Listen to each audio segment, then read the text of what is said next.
Our next speaker is quite simply the most important living witness. Sadly, many other key witnesses have passed, but he is the most important living witness to the events in Roswell of July 1947. He's the son of first military officer on the scene of the Roswell UFO crash and the most recognized first-hand witness to the events of that time.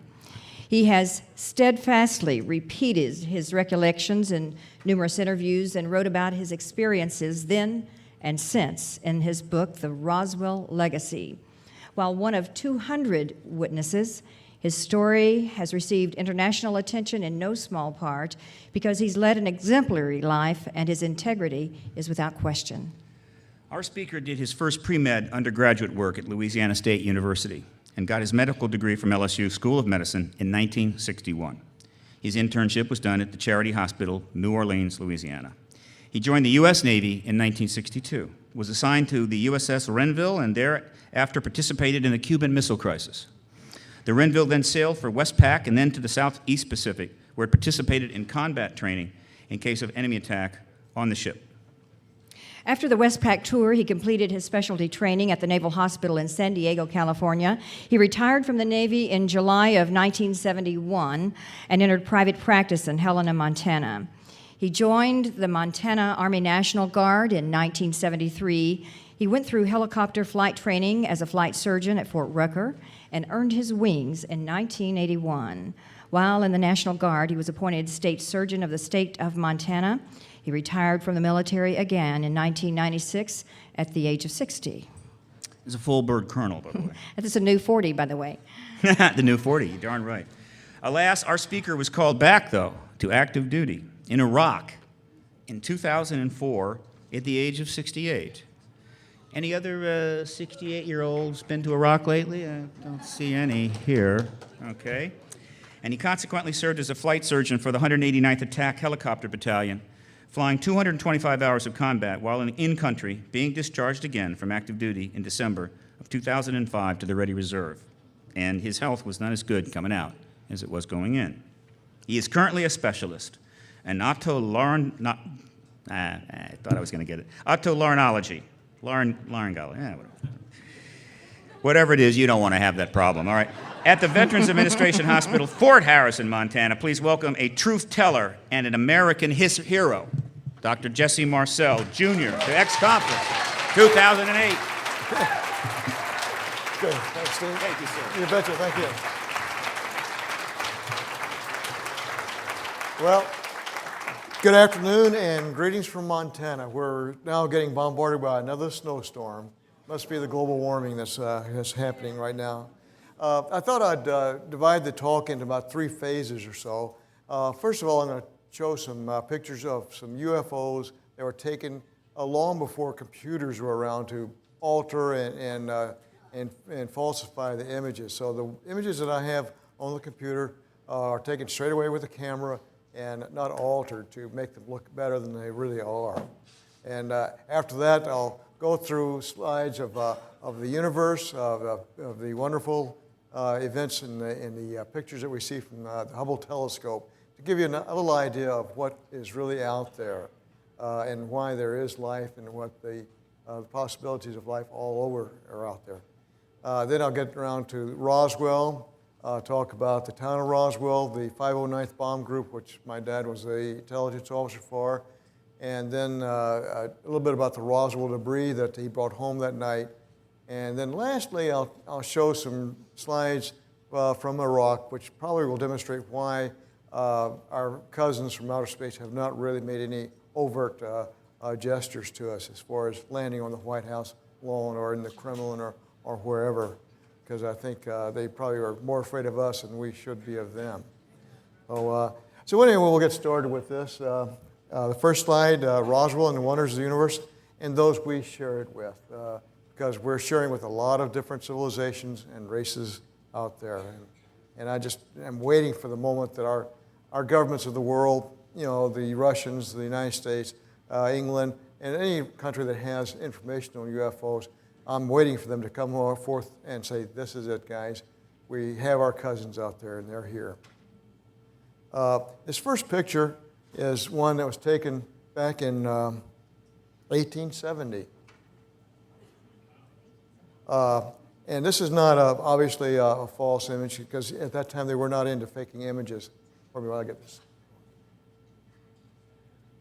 So 1870, this is one of the first bona fide photographs of a flying saucer or whatever that happens to be.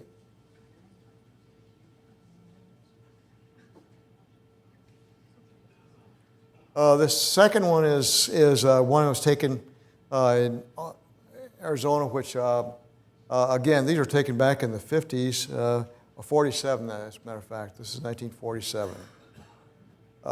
This is Belgium. Another photograph of a flying saucer, 1955. So we know that this is not computer enhanced or doctored in any way. And I don't think it's a hubcap being thrown in the air by somebody who's trying to make a good picture there. This is another photograph of a flying saucer, 1952, taken out of Brazil. Brazil seems to be a hotbed of UFO activity, by the way. Another Brazil picture. This is 1956, Brazil.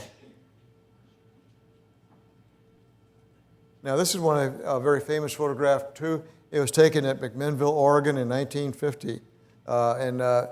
This is a photograph that's been examined every way except Saturday, and it is deemed to be authentic, and they don't think it's, like I say, a hubcap or some object being thrown into the air by somebody.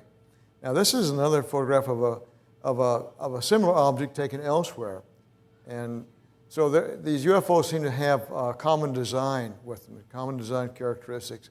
A dome, a disc-shaped object with a dome, and maybe some appendage at the top like this one, taken at Rouen, France in 1957. This was taken from a gun camera on a military aircraft. So I don't think this is faked. Now this is one of the more famous photographs. This was taken off of Brazil in 1958 by a boatload of scientists for the International Geophysical Year of 1957-58. And this was witnessed by about 16 scientists on this boat. They had multiple images taken. They observed this thing be flying around the coast of Brazil, and then it disappeared out over the ocean. Again, this is not a faked photograph. This is taken by scientists. This is another one out of Edwards Air Force Base, 1957. This is just a routine photograph, but there's something in the back there that the photographer did not know was there. A lot of these things are incidental. You know, they develop film and, my gosh, what is that? What is that there? Foo Fighters, 1945. The Germans thought they were our secret weapon. We thought they were German secret weapons. So no one knows still at this point what they are.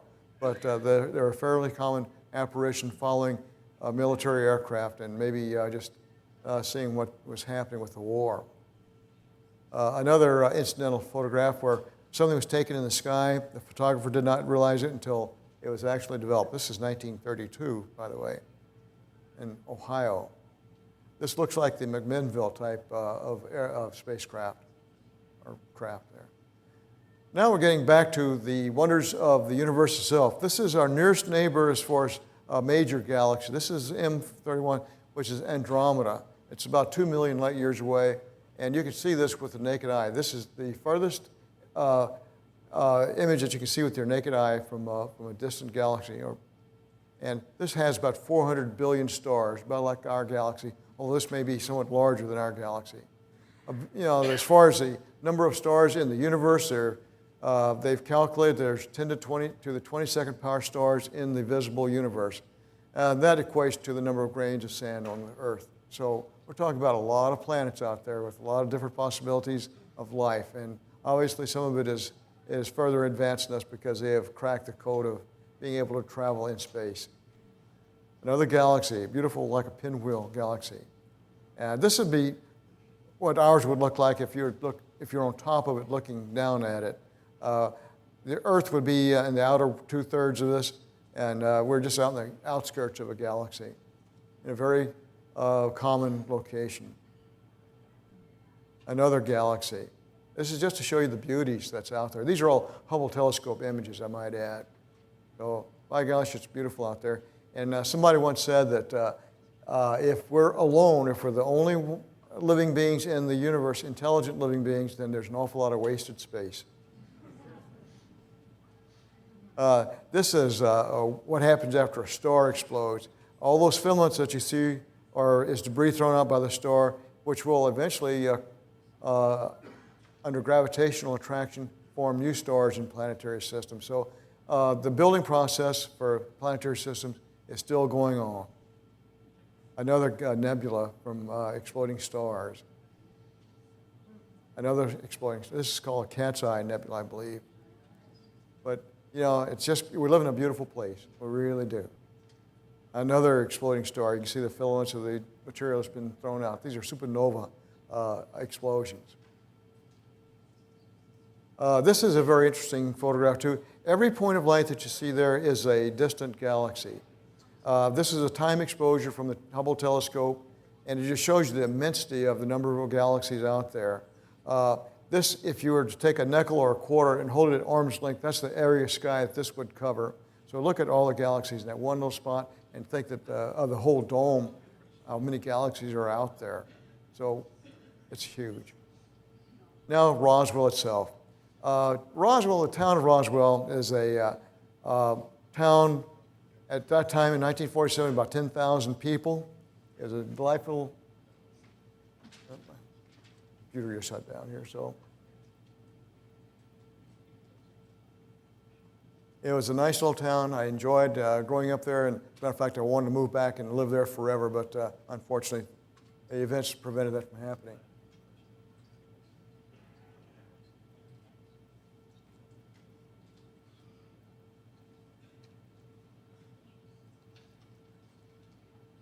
At any rate, the Roswell is the home of Roswell Army Airfield, which was where the 509th was home based, and that's where, you know, the 509th was the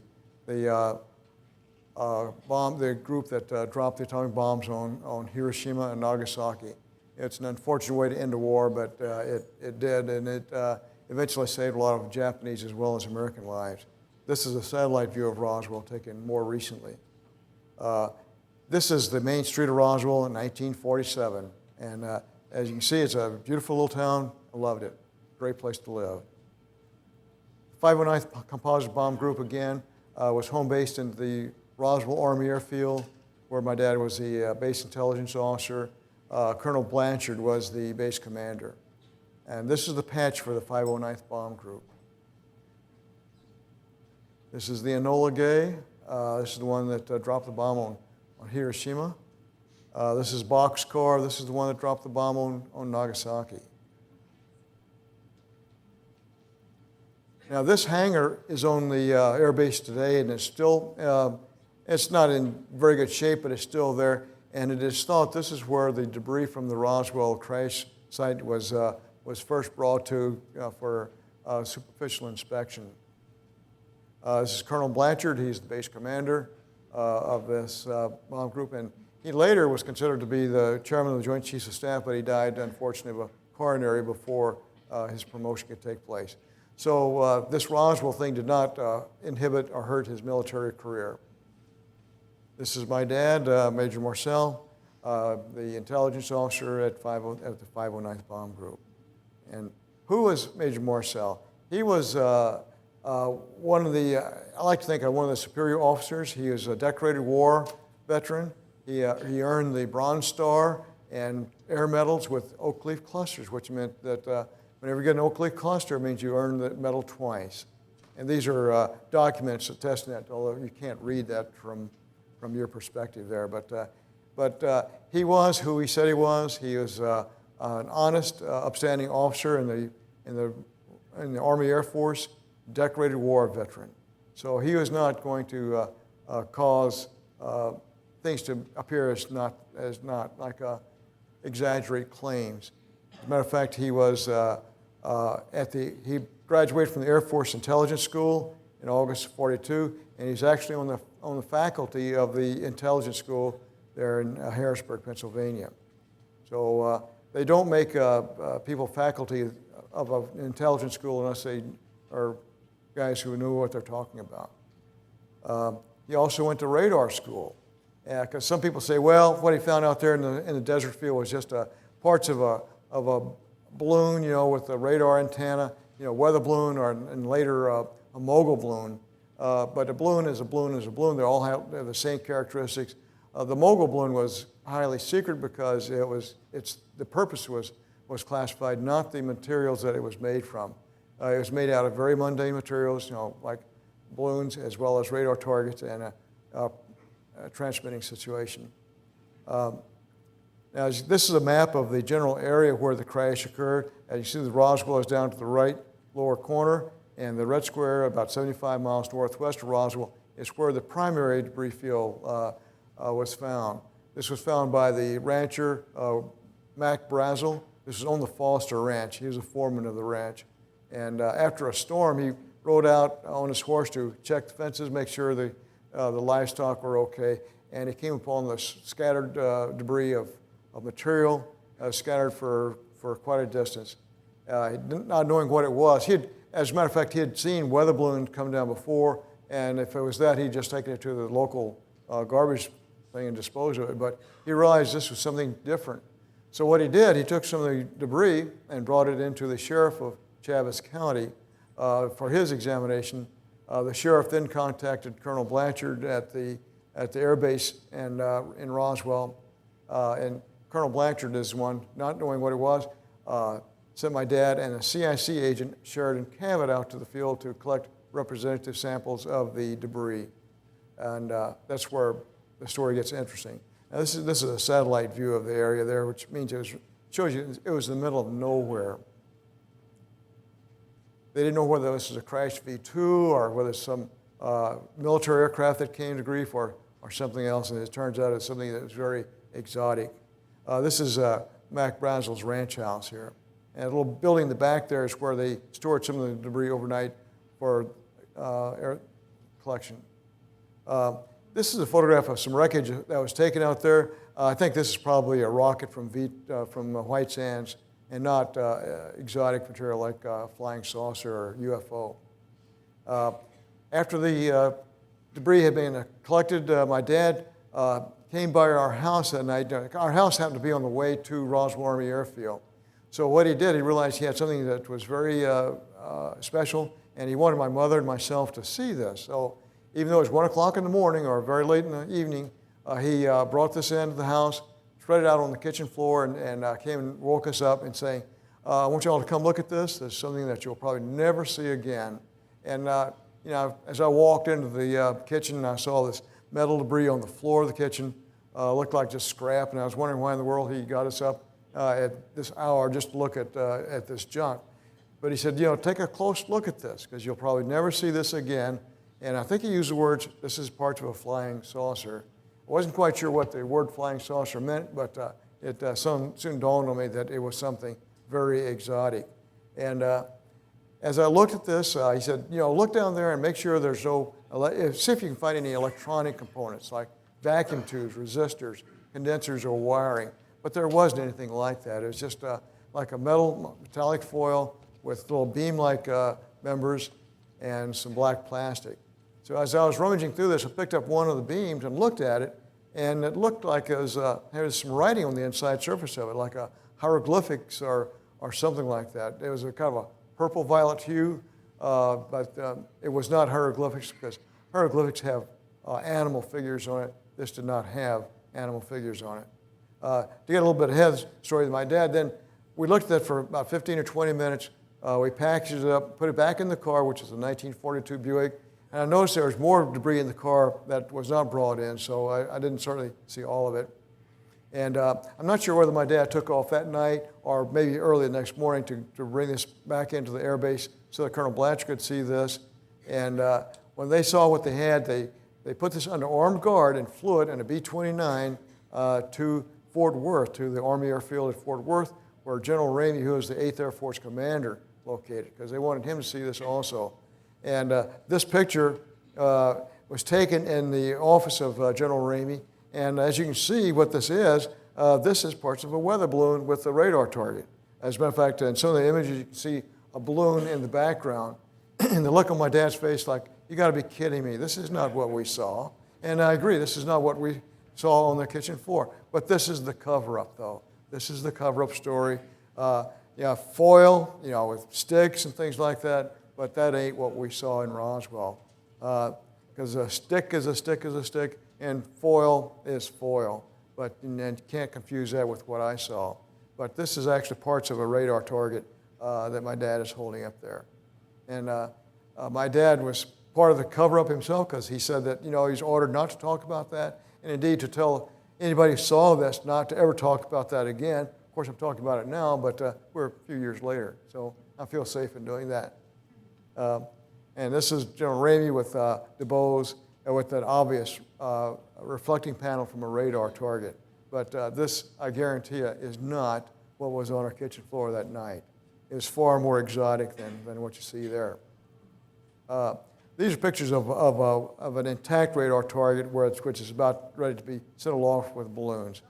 These are corner reflectors so that they would reflect radar images back to the transmitting station, so they could track these across the desert, find out where they go, how high they go, and where to recover them if they wanted to do that. This is just a picture of a train of balloons with radar targets.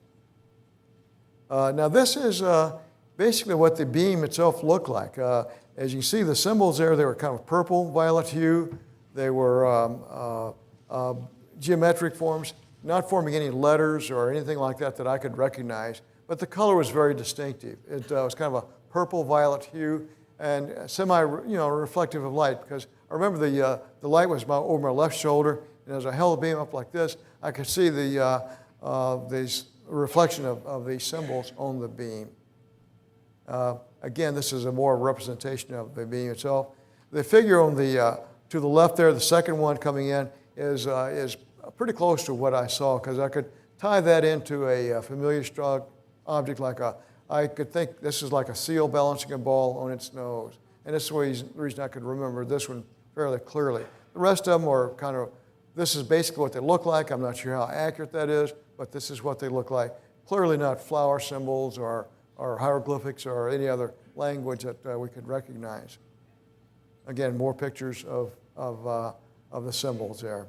And the beam itself that I had was about 12 to 18 inches long, and this stuff was written on the inside edge of it. The Air Force is trying to tell us that this is tape with flowers on it. The tape was used to affix paperback foil to a ball switch stick for like a kite. And the tape that they used was about 1.5 inches wide. This is only about 3/8 of an inch wide. So there's a difference in the dimensions of the tape itself. And also, these weren't flowers that were all imprinted on this. Now I'd like to give you a little bit of some identified flying objects. And I'm going to tell you that I think this may be one reason why our cousins from outer space do not contact us overtly, because we probably represent more of a danger to them than they do to us. What you see here is 3 086 helicopters coming into Baghdad in the green zone there. These are run by the Blackwater people. They're the civilian people out there who have protected some of our missions. As a matter of fact, the Blackwater people saved my bacon a couple of times out there when we went to the mass graves. And even though I'm a peaceful person, they still put me on a machine gun in a Black Hawk helicopter. However, they did that out in the desert there, where there obviously no enemy is going to be localized. And the camels we saw were not armed, so I didn't have to worry about shooting at somebody or somebody shooting back at us. And again, this is one of the sad things that I have nightmares over. This is a mass grave out there in Iraq. And we didn't find mass weapons, but we did find mass graves. And believe me, this is reason enough to have done what we did. And that is a sad story, because you heard about the Holocaust in Europe in the 30s. Well, this is a Holocaust now. And so we're still a rather primitive civilization if we do this. And this is one of the saddest pictures right here. This is a picture of a baby smock with a shoe at the edge of one of these graves. So if that doesn't bring a tear to your eye, nothing would. So at any rate, this is not happening out there any longer. And I think that was our general purpose. I'm happy with what I did, that I went out there, and I'd go back if they call me. So, but at any rate, that's basically the story of Roswell with a little addition here toward the end, a little political lesson in why we're in Iraq, if you don't mind that. So what I'd like to do is, if anybody has any questions about this, I'd be more than happy to try to answer them and to the best of my ability. Yes, sir. Doctor, did you get to talk to Walter Howe very much, only in regards to the fact that Howe had said he had kept some of the pieces and was able to demonstrate them in his office from time to time? Later, at the museum in Roswell, I met with Walter, and he's the PIO, Public Information Officer in Roswell, and one who initially released the information to the newspaper about the capturing of a flying saucer or a flying disc, which is retracted very shortly after that. Once they realized what they really had, they had to retract that story. But at that time, they lived about 3 or 4 doors down from us, but I don't recall ever really seeing him when I was a kid riding on a bicycle around there. Yeah. Yes? How old were you at the time of the crash? 11 years old. And now people ask me, well, how can you remember something that acutely when you're 11 years old? Well, you do. I'll tell you what. If anybody wants to know our telephone number at Roswell, it was 2420W. Any other questions about memory? Yeah, was there one crash or 2 crashes, and were they the same time and date? I'm sorry? Was there more than one crash vehicle? Okay, there's actually 2 sites where debris was located. There was the primary debris field that my dad was involved with, and then there was another debris field which contained more wreckage, probably the body of the craft, and if there were alien crew members, that's where they were found. But the way the Air Force did this, they compartmentalized the information so that if you were involved with one debris field, you did not talk to the guys who were involved with the other debris field and never get together to compare notes. So my dad was involved with the primary debris field. To my knowledge, he did not see anything as exotic as alien bodies, but the material he brought home was exotic enough. Yeah. Dr. Marcel, Walter Howe left an affidavit testifying that Roswell was a real incident. And I find it hard to believe that having this opportunity when you saw the remnants from this crashed saucer that you brought into your home, that some parts of it were not secreted away. And I was wondering, when you pass on, will we be presented with some sort of surprises? Not for me. People ask me, why didn't you keep a piece of it? It did not even occur to me to do that because this wasn't mine to keep. I was an Air Force brat there. This is Army or military material, so I didn't keep a piece of it, and if I had done so, I would not have it now. As a matter of fact, Bill Brazel, the rancher's son, actually had a piece of this wreckage before the Army vacuumed up the material off the desert floor. And sometime later, he was drinking in the bar in Corona, New Mexico, and he allowed us to have it. He had a piece of this. Showed you how walls have ears. And he said not long after that, some well-dressed gentleman came, knocked on the ranch door and said, you have some property that we need to get. And they made it known that they knew he had a piece of the wreckage, and they got it. They were not going to let this stay in the civilian hands. In the book Witness to Roswell by Thomas Carey and Don Schmidt, I read a story where they had interviewed Jesse Marcel, or heard some story, I'm not quite sure, but to where Jesse Marcel had brought back a piece of memory metal with another lieutenant, and their wives had witnessed them taking it back and trying to boil it or cut it up, this piece of memory metal, and tried to destroy it, and that they had decided that they couldn't, so that they went out to bury it. I was wondering if you knew anything on that story, or if you remember anything like that. Well, I don't. I heard my dad describe the physical characteristics of the foil, and apparently some of the foil, maybe not all of it, was basically indestructible. He related how one of the men from his office tried to bend a piece of it with a sledgehammer, and it would not leave a permanent deformity when he hit it.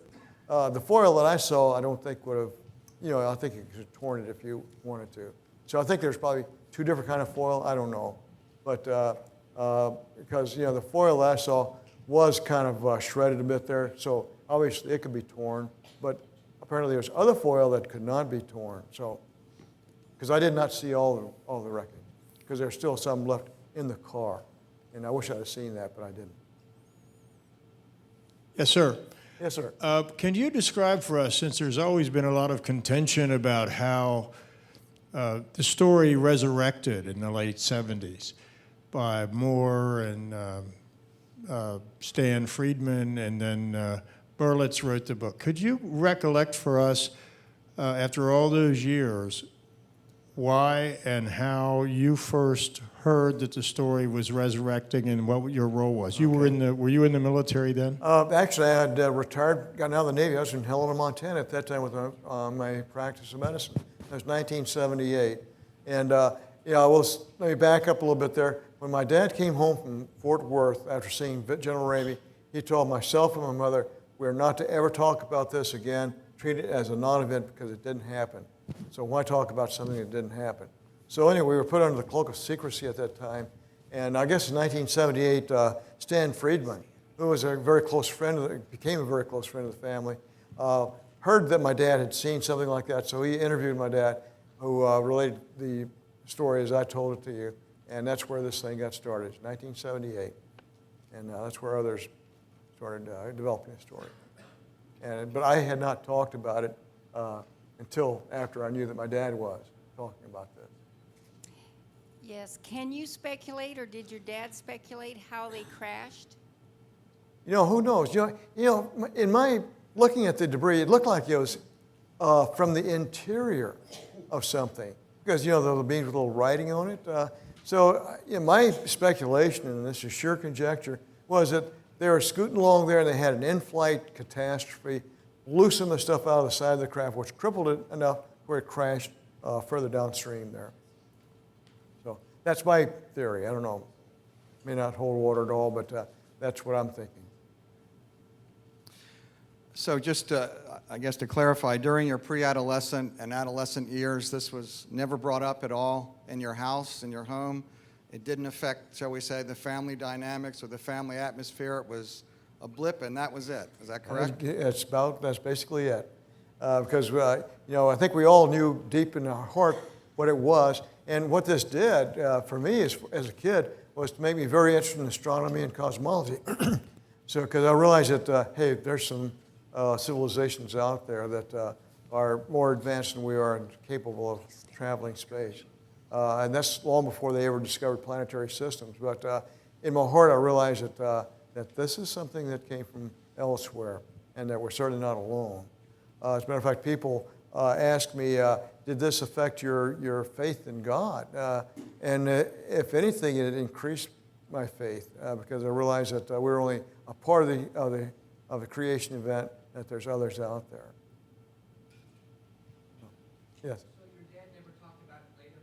Well, you know what? I won't say never talked about it, but as we're growing up, we go to the grocery store, and you know how you see these sensational headlines, and the Inquirer, some magazine like that, and I was taken to the planet Venus and all this, that, and the other, but we kind of looked at each other and said, we know what the real story really is. It wasn't from Venus. Dr. Marcel, first of all, I just want to say over here, the other direction, the other here. Oh, Hi there. Hey, yeah, I gotcha. First of all, I just wanted to say thanks for your service to our nation in Iraq. Thank you very much. Appreciate that.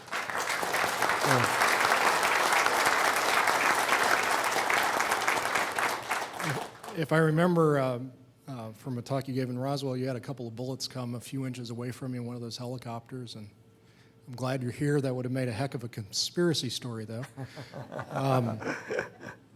I think I can't remember the details now, but I think there's a gentleman, rather elderly gentleman, who's come out in the last year or so and said he was playing bridge with your parent or with your mother and another couple that night before they woke you up. Have you talked to him or looked into that at all? Yeah, I can tell you now that they were not playing bridge that night that he came in, because he was out in the desert driving in from the field with the material. So, again, they did play bridge a lot with Colonel Blanchard and other gentlemen, but that particular night, I don't think they've been playing bridge because he was out of the house. And my mother did not play bridge unless my dad was there. In other words, it's a family unit there. So I kind of doubt that scenario. Doctor, over on this side to the right, starboard side. Follow-up question. your interest in cosmology and whatever, in the 1950s, early 50s, Major Kehoe began writing in True Magazine, and then later NICAP was formed, and he wrote the first real conspiracy government cover-up books. By then, you were in your teens, and then as you grew up, were you aware of all of that, the 50s, 60s NICAP thing and Kehoe's work? I just superficially. So it didn't affect you, the fact that you had seen something you thought No. was ET? Yeah, just a superficial thing, because I think I had the real story, in my head. The rest, everything else is conjecture. Yes, I was wondering if anyone ever tried to translate those drawings of yours and what might have. Oh, I'm sure they have, attempt but or any yeah, information about it? I don't think there's been any meaningful, driven from that. So I don't think so.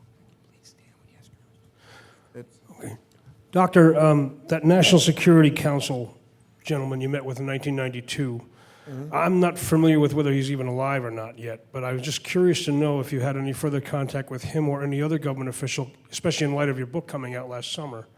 No, I've not. He gave me a handwritten note to call him if I received any threats or anything like any implied threats, which I have not. But I do have his telephone number and all that, so I could call him if I wanted to. But I think he is. Yes, I think he is. Sure. In the Roswell movie, it shows you keeping a piece of metal, and I'm wondering if that was made up for the movie or if you did indeed see this or keep this piece of debris. And quickly, second question, the metal that supposedly would, pop back up into its shape. I recently saw something that looked like something had been developed that kind of looks like that today, that we have made, and I'm wondering if you've seen any of that or know anything about that. Well, first of all, they used poetic license in the movie, so I did not keep a cigar box with the metal in it, but that just made a little more interesting scenes in the movie there. But as far as metal with the memory, I'm sure there is today. This could have looked like mylar, what mylar is today. But it wasn't mylar, and I'm not sure what it was, but I've read about this with interest. But people say, well, must have back-engineered this from something, but I'm not sure about that either. And I think we're smart enough to do our own stuff here. They say, well, transistors came from alien spaceships. Well, you can trace the development of the transistor all the way back to day one in the Bell telephone. There's no dramatic sudden jump of new technology there. In my way of thinking, and I'm going to be kind of, I doubt that we back-engineered this, because it's almost like giving a digital wristwatch to Galileo and have him reproduce it. I don't think he could do it. Yes. You had a slide that looked like it was directly from the debris field. Was that the case? And are there any more like that? This is an unknown slide. It's just something I ran across saying this is it's captioned a photograph of the wreckage from Roswell, but I don't. That's probably not a genuine photograph. I'm not sure what that is. I just threw that in just for interest's sake. Yes, sir. Knowing the military's mania for keeping records, film records, do you think anything like this still exists and is buried very deeply somewhere, but that eventually will be declassified and shared? Yeah, the wreckage is someplace. I've heard people say, well, it may be at Wright-Patterson, it may be at Sandia Labs, or Area 51, but yeah, you can better believe it. We have it someplace, and hopefully it will be saying, finally the story can be told now. This is what it was.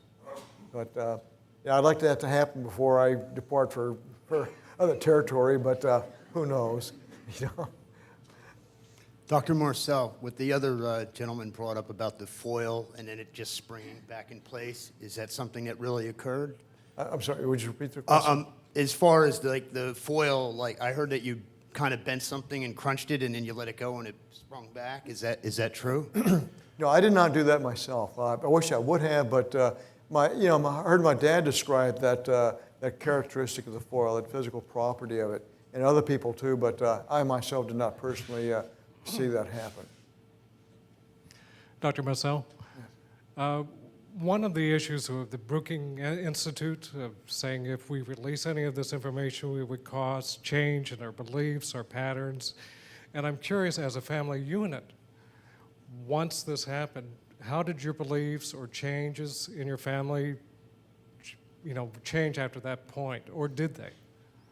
Well, you think it would make a paradigm shift in our philosophy of life, but it really did not. We still had to carry on with our normal routine, make a living and things like that, buy groceries. So it really did not have that much of a impact on the family itself as far as that. But inside, though, you realize that, boy, we ever have a story here.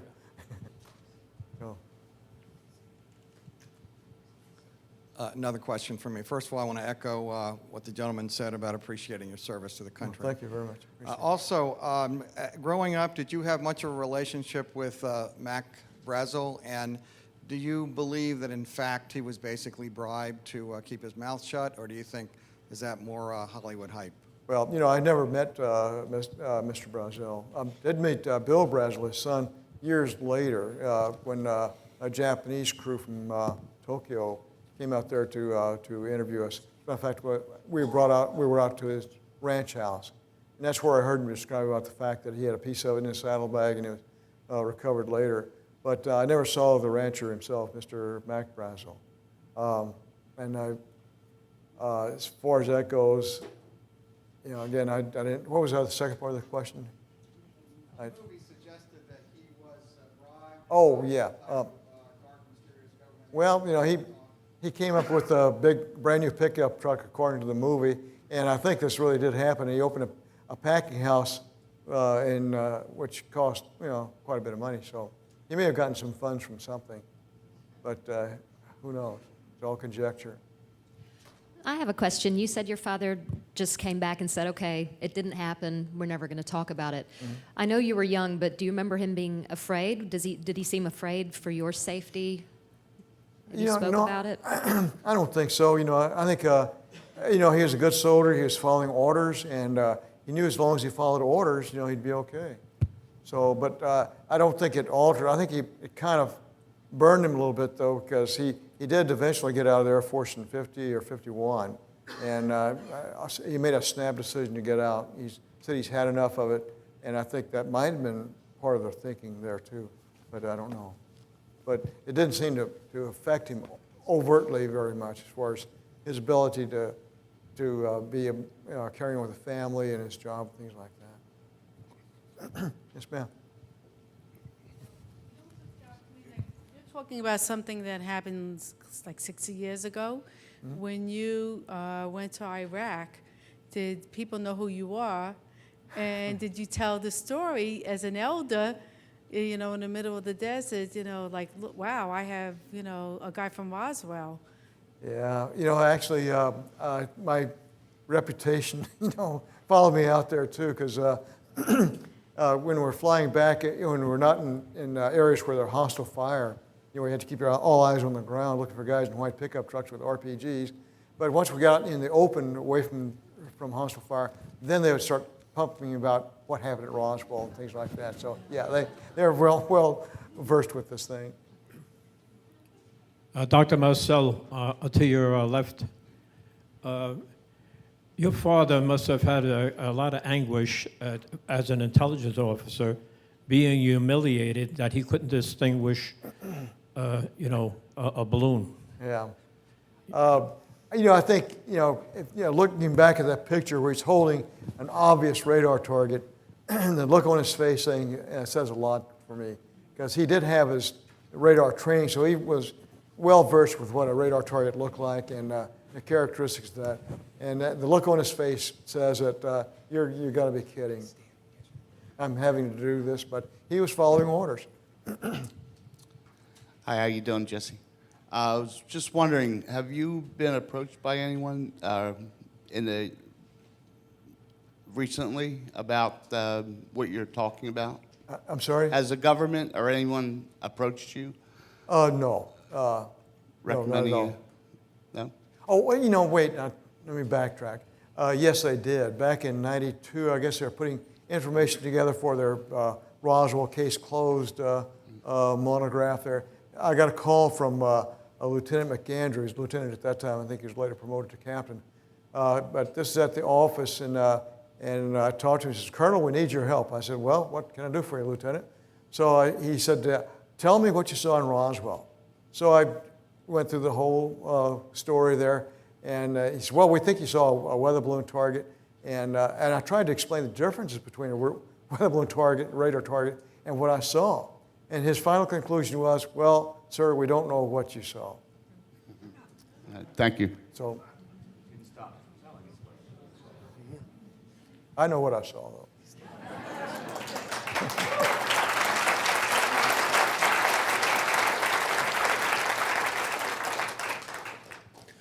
Hi, Doctor. You showed us a photo of a very famous picture of your dad holding the debris. There was another photo of your dad holding debris with a memo, a teletype. And there was a gentleman, I can't remember the name or the date, he attempted to decipher the message. Yes. Do you know any details about that? Or? Well, you know, that was General Ramey holding the telegram or some sort of memo from someplace. And in it describes something that was not a weather balloon.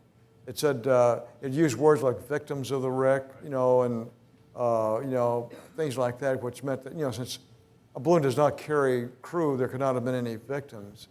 So, so the telegram itself, as the few words that can be deciphered, are very meaningful in that, you know, that this was not a weather balloon. Because they talked about crew members, victims, things of this nature. There's other parts of it too. But.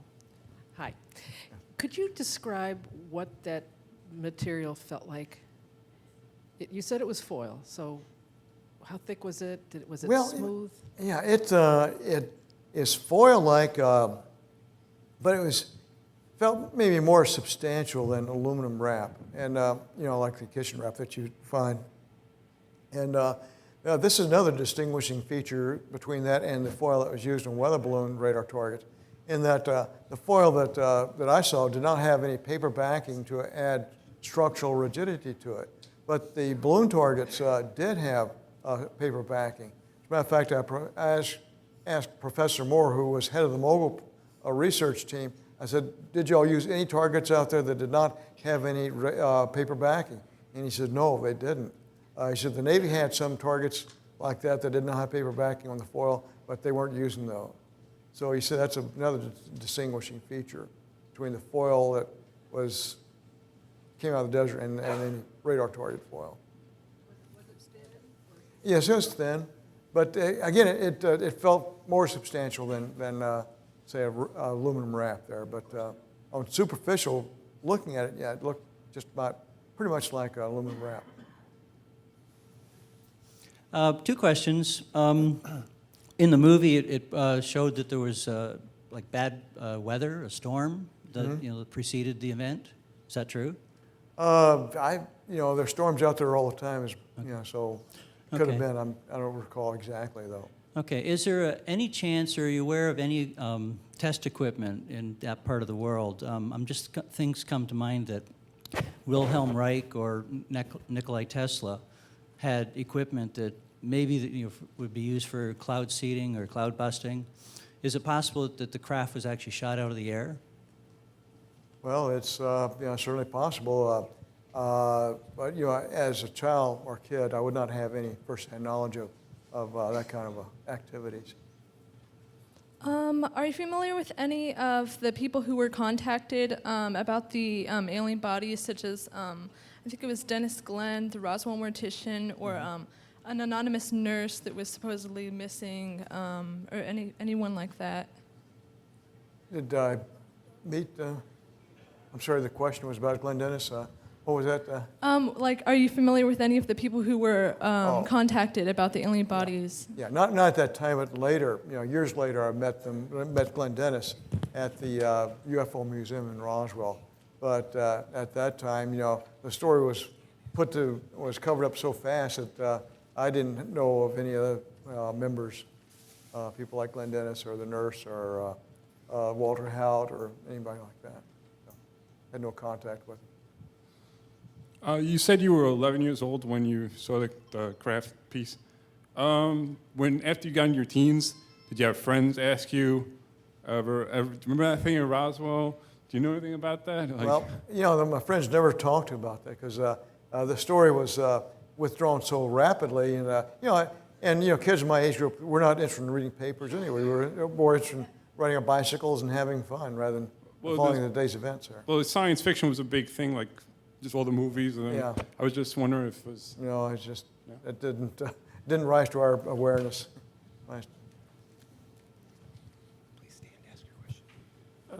Thank you. I don't know if you knew of this. We have a little plant nursery, and a few years ago, this young couple, a paralegal and young married couple, came in, and the woman said she was from Roswell. Her parents lived in Roswell, so I decided to ask her, well, what did she know? And she said local people there knew about little coffins being ordered at that time to be used after that crash. It was interesting. I gave her some meditation leaflets, and she went away.